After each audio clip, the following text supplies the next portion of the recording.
I became the ruthless billionaire surrogate.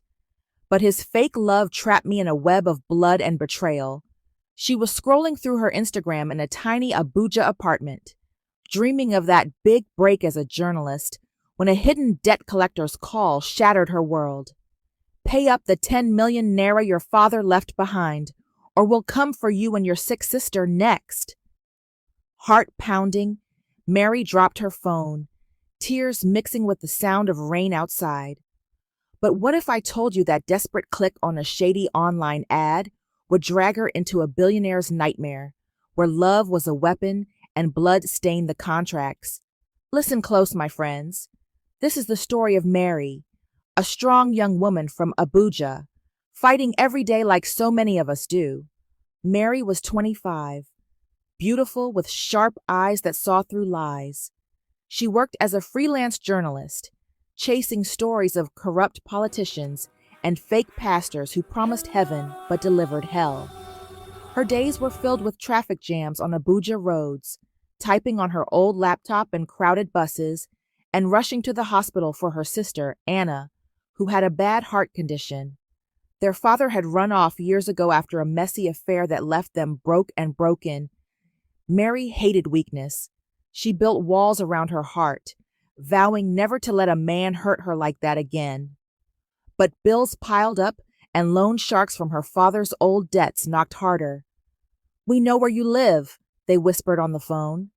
Her dream? To expose the big shots and make enough money to save Anna. One night, after a long day betting on Bet 9J just to eat, Mary saw an ad on a private forum.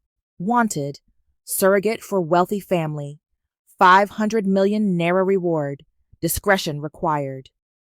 Greed and fear mixed in her chest. It was stupid, forbidden even, selling her body for a baby she couldn't keep. But with Anna's meds costing more each month, what choice did she have? She applied, heart racing, and soon got a call to meet at a fancy hotel in Abuja. Enter John Blackwood, the ruthless billionaire. Tall, dark, with eyes like storm clouds, he owned oil fields and tech companies that crushed rivals. People called him heartless.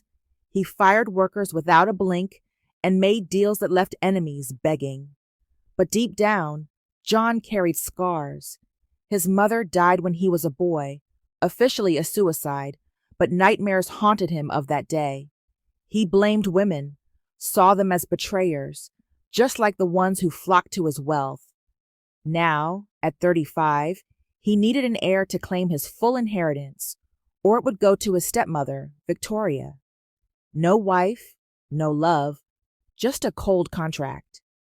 Mary sat across from him in the hotel suite, her simple dress clashing with the luxury.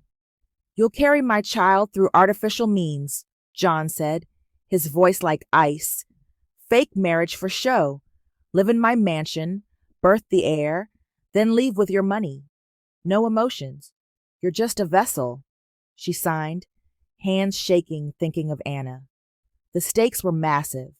Her life, her sister's health, her freedom. If she backed out, poverty waited.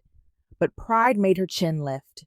"Fine," she said, "but don't think you own me." They married in a quiet ceremony.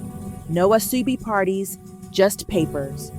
Mary moved into John's high-rise mansion overlooking Abuja's lights. It was a prison of gold. Maids watched her, cameras everywhere. John was dominant, barking orders. "Eat this. Rest now." Dinners were tense. Him sneering. "Don't get ideas. This is business." She hated him instantly, this proud man who treated her like nothing. But as her belly grew, something shifted. Pregnancy made her soft, and she caught glimpses of his pain. Him staring at an old photo of his mother, hands trembling. "What happened to her?" Mary asked once. He snapped, "None of your business." Yet, in quiet moments, warmth crept in. She laughed at his bad jollof rice attempts, and he smirked back. Curiosity turned to something like care. But what she didn't know was that danger lurked in the shadows. Victoria, John's stepmother, was elegant poison. She ran charity events in Abuja, smiling for cameras, but behind it, she was a killer.